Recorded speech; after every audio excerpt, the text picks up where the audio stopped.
So the embargo finally lifted, and if you watched all of the videos yesterday that dropped on the ZV-E1, I'm just gonna say E1 for short because it's too much with the naming schemes right now. I just don't want to be bothered with that at the moment. But the E1 camera is a $2,200 for the right creator, and I'll talk a little bit about that in a second. For the right creator, Bee's Knees Hall of Fame camera. And yes, despite my initial grumblings, and this is not just like the launch day excitement vibes, but a $2,200 Bee's Knees Hall of Fame camera that really has me questioning some new decisions I'm gonna have to make. So I don't want to cover the specs because you probably already have covered all those different things, but I do want to cover, we've never seen, and I mean never, ever seen the specs that we're seeing in this camera. We did see that AI autofocus engineering that is coming from the A7R5, which is a much more expensive camera. But to see this in a $2,200 camera, not like I said, a huge difference, but significant enough. You consider that the sensor of the FX3 A7S III, it's a big deal. Now this new AI autofocus follow relies on this new AI technology that Sony has embedded into their newer cameras, and I'm surprised to see this come to so close to that $2,000 price barrier. I'm wondering though, is it going to go any lower than that, or are we only going to see it on the higher end stuff? But I digress. This allows for you to have somebody that's panning and following you to the point that a lot of people are really frustrated with the price of this camera. I honestly thought this camera should have been priced cheaper, closer to more of an FX30 or even slightly above an FX30 price range, but it's not. But then when you look at some of the things I want to talk about in this video, it's making more and more sense. So most people are getting like the Ronin SCs and all those other gimbals where you could put your phone or maybe even have some kind of AI sensor technology or whatever it would use so that it follows you around. So as you're moving, it would punch in and then follow and track you. Well, now you have that without having to have someone follow you. For a solo content creator,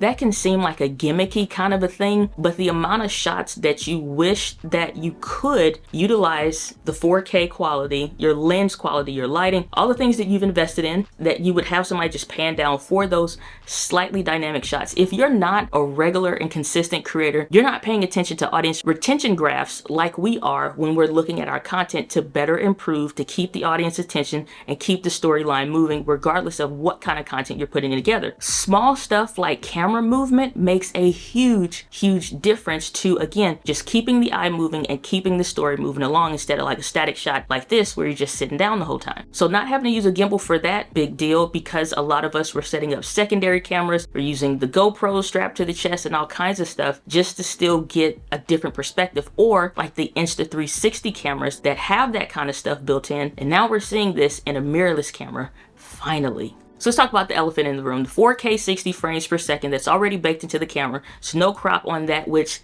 a wonderful thing, which makes the A7 IV either need a firmware update or really make you question, I guess, if that hybrid shooter is going to eat that cost, transition down or what, because a hybrid shooter, it's a lot of hybrid shooters probably really frustrated right now with the stuff I'm talking about that's in this camera that we're not seeing in any other cameras, save the A7R Mark V that came out previously. And then they're saying 4K 120 frames per second. Hopefully, I think that's without a crop, allegedly, is supposed to be coming to the camera in a summer firmware update. Now, I'm pretty sure, again, there's a lot of full frame creators that own an FX3, A7S III, even some of the other R series cameras, and just like a lot of different things to do different jobs across their creative field. Doesn't matter if they're a filmmaker, a regular content creator, an entrepreneur making videos for their brand and it makes sense, or even a small church or nonprofit. These are the entities and individuals outside of us loud creators that are making educational content that suggests buy and use cameras. These are the people that are buying and spending that higher top dollar amount because they're making money or can afford the investment on top of the glass. This is who I think this camera is targeted for. Those tiered creators that are using their cameras for obviously a professional work of some sort, but they are also creating content around that. To constantly have to get your camera off the tripod or take it off of this stance or whatever the case is becomes frustrating, which is why you get multiple camera bodies. So to have 4K 60 and 4K 120 uncropped, to have it in a camera that's cheaper than your camera body, a lot of A7S III owners haven't been seeing it. I can see a lot more people like Peter Lindgren, that's an incredible creator I've been following for a really long time,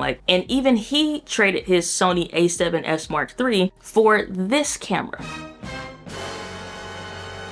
but that's who I think this is for. I do think there will be a small subset of creators that will go from an entry-level style camera, maybe even something else, and they get that camera because it's a desire that they want to have, and it makes sense for them business-wise. They don't have to worry about buying another camera for the next several years. They're just done. But then also makes sense for those that it has everything that you would want. You don't need multiple camera bodies. You can just have the one, the E1.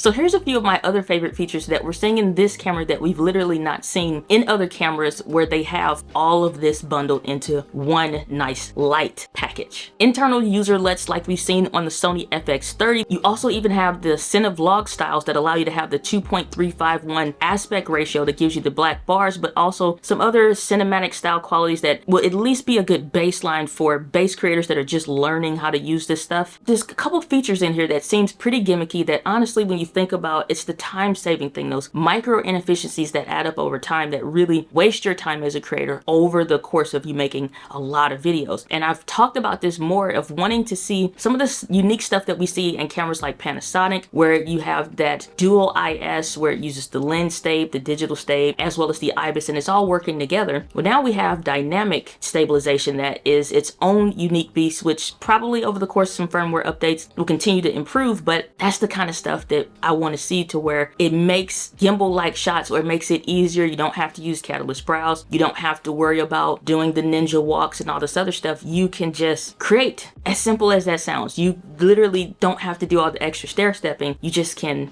create. So I can see this camera not being for the ZV-E10 upgraders. It's not necessarily a linear path in that way. It just doesn't make as much sense for a lot of reasons, but for some creators it will. But for others, if you have other camera bodies, or if you have other use cases for different camera bodies, I guess it kind of makes sense that I held on to this. And needless to say, it's about to come in handy. Are you an entrepreneur struggling to get your brand noticed through video content? Look no further. The One Right Video is the ultimate guide to creating videos that will amplify your brand and grow your business. It's jam-packed with practical tips and strategies to help entrepreneurs just like you succeed in video content creation. Don't let your competition get ahead. Mark your calendar for March 1st and be among the first to get your hands on a copy of the One Right Video. Go to onerightvideo.com.